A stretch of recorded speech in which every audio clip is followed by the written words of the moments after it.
خب سلام رفقا، امیدوارم حال دلتون خوب باشه. خوش اومدید به جلسه بعدی ادیتمون. توی این ویدیو میخوام بهتون یاد بدم که چجوری کیفیت ویدیوها و FPS شون رو ببرید بالاتر. حتما توی اینستا یا یوتیوب دیدید که کیفیت و FPS خیلی ویدیوها به شدت بالاست و از اون فیلم اصلی که ازش کات زدن و گذاشتن خیلی بیشتر و نرمتره. امروز میخوام بهتون یاد بدم که چجوری اون ویدیوها رو درست کنید، حالا چه برای اینستا یا یوتیوب.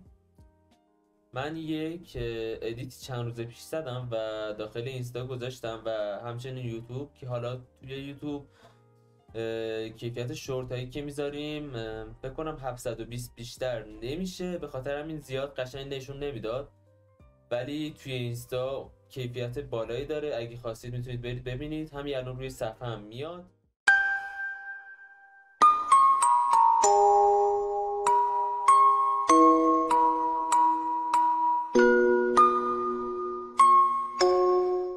خب من این ادیتو بازش میکنم، پروژه‌ای که ساخته بودم.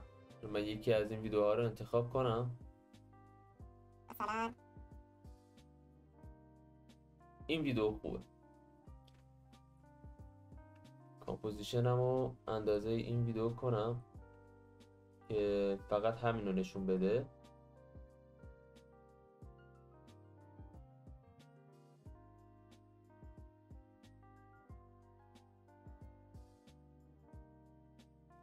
این یکی از ویدیوهایی که من توی ادیتم استفاده کرده بودم.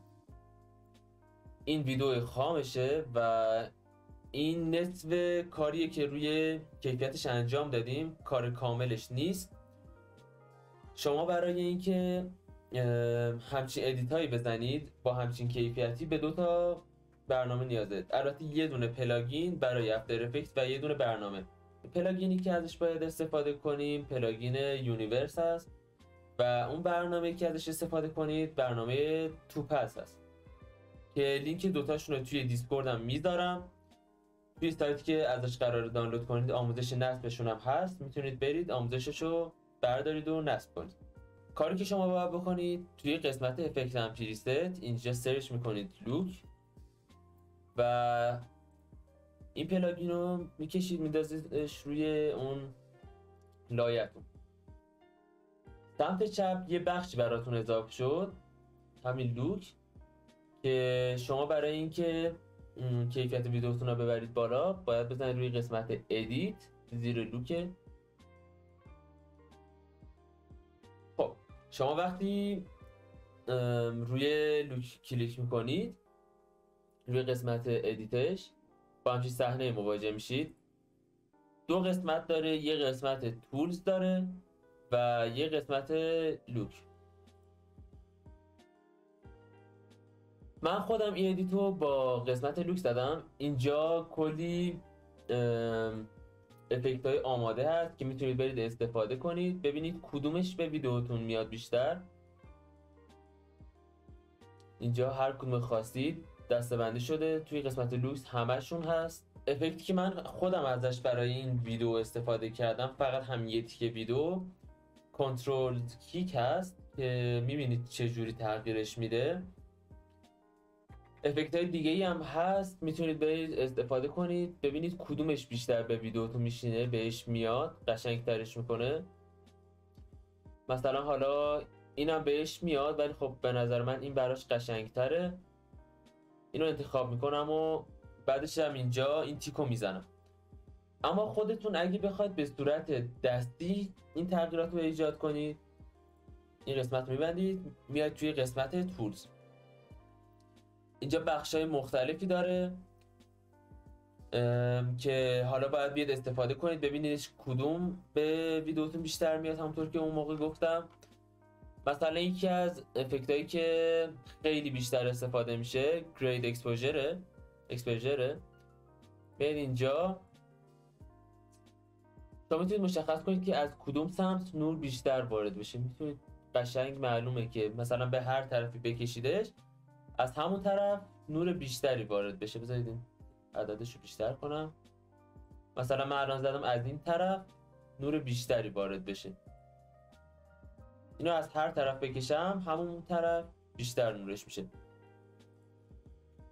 یکی دیگه شون که به نظر من قشنگه موجوه که یه حالت قدیمی طوری به ویدیوتون دست میده. برای ادیت های بیشتر فیلم استفاده میشه، فیلم هایی که مثل برکین بد از این افکت استفاده شده. خیلی که فکر کنم بیشتر فیلم از همین استفاده شده باشه.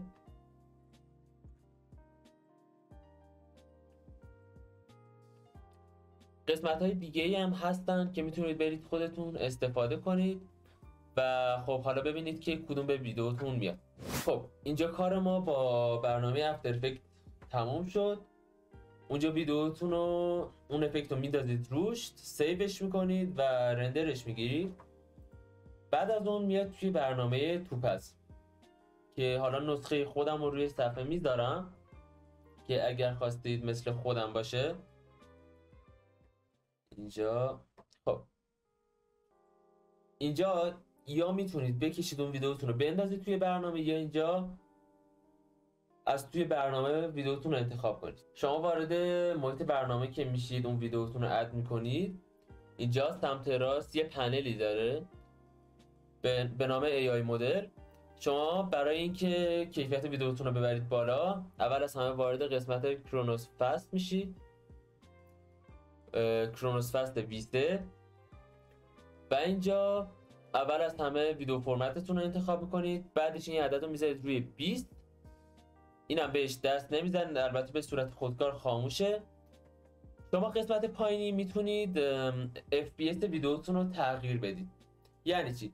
توی برنامه افتر افکت شما وقتی مثلا FPS اون کامپوزیشنتون رو میذاشتید 120، روی ویدیوی اصلیتون اون رندری که قرار بود بگیریش تأثیری نداشت، مگر اینکه اون ویدیویی که از قبل اد کرده بودید خودش FPSش بالا بوده باشه، 120 باشه. ولی وقتی FPS اون ویدیوتون 30 بود شما میذاشتید روی 60 FPS، هیچ تغییر روی اون ویدیوتون ایجاد نمیکرد. ولی توی برنامه توپز شما وقتی ویدیوتون 30 FPS باشه، شما اینو بذارید روی 60 FPS، واقعا اون FPS ویدیوتون 60 میشه و خیلی روونتر میشه. من خودم برای اون ادیتی که استفاده کرده بودم گذاشته بودم روی 120 FPS، ولی حالا اگه شما سیستمتون نمیکشه و حالا اونقدر نیاز ندارید ویدیو روون باشه، میتونید بذارید روی 60. قسمت بعدی اینجا فاینتونه که شما باید این عدد رو دقیقا مثل خود من بذارید. دوتا اولی 100 0 100 0 100. و قسمت بعدی اینجا یه قسمت داره output size. قسمت اولی که 100 میذارید که همون اندازه اصلی ویدیوتون بشه. قسمت بعدی اینجا طول عرضشه. همونطور که توی برنامه افتر افکت توی جلسه قبلی گفتم، شما میتونید مشخص کنید اگه سایز ویدیوتون رو مشخص کنید. اگه برای شورت یوتیوب، ریلز اینستا یا استوری اینستا میخواد، یا حالا ویدیوهای تیک تاک، میتونید اینو بذارید 1080 در 1920. ولی اگه برای پست اینستا میخواد یا ویدیو یوتیوب، باید بالای بذارید 1920 در 1080. این دوتا رو جاشون رو عوض کنید. دیگه این گزینه حتما آف باشه. و اینجا هم که گفتم اینجا خاموش میکنید اینو. ولی توی بعضی از ادیت ها ممکنه باگ بخوره، حالا یا صدا قطع بشه یا هر چی، که اگه توی اون رندری که براتون گرفت صدا قطع بود، شما میاد این تیکش رو برعکس میکنید. اگه خاموش بود روشنش میکنید، یا حالا اگه روشن بود و صدا براتون قطع بود شما اینو خاموشش میکنید. بعد از اینجا بهتون نشون میده که مشخصات ویدیوتون چیه و مکانی که قرار سیو کنه رو اینجا نشون داده. میتونید بزنید روش و تغییرش بدید. تو میزنید روش، مثلا میزنید دسکتاپ و سیو ویدیو رو میزنید. قسمت بعدیش هم سایز که ما گذاشتیم 1080 در 1920، اسکیلش 100 و FPS هم گذاشتیم 60. بعد اینکه کار تموم شد اینجا استارت رو میزنید و فرآیند شروع میشه تا وقتی که تموم بشه. خب این ویدیو هم تموم شد. اگه از ویدیو خوشتون اومد حتما لایک کنید. اگه دوست دارید بقیه ویدیوهای چنل رو ببینید، دکمه سابسکرایب رو بزنید. و اگر دوست دارید که به من انرژی بدید، کامنت بذارید. توی کامنت میتونید سوالی اگر دارید بپرسید، من جواب میدم. یا اگر ویدئویی مد نظرتون هست، ایده ای دارید، میتونید اون ایده رو کامنت کنید و احتمالاً بعدش اگه تونستم یه ویدیو در موردش میذارم. لینک چنل دیسکوردمونم توی بایو پیج هست. یه قسمت داره به نام پلاگین پریست و اپ که میتونید برید اونجا لینک توپز و اون پلاگین یونیورس RG رو دانلود کنید. طریقه نصبشون هم توی همون سایت هست. مرسی از که ویدیو رو دیدید. امیدوارم همیشه حال دلتون خوب باشه. خدا نگهدار. Never break, always fight, never quit, do it right, play the game, win it life, have no shame, there's no time, feel the pain, live the grind, I could change, in my mind, pick a lane, commit and climb, the only way to win it life, I never miss, that's fact, taking big swings, bitch, hand me the bat, put me in the ring, you'll go out in a bag, cause I sing what I mean and I bring it to the mat.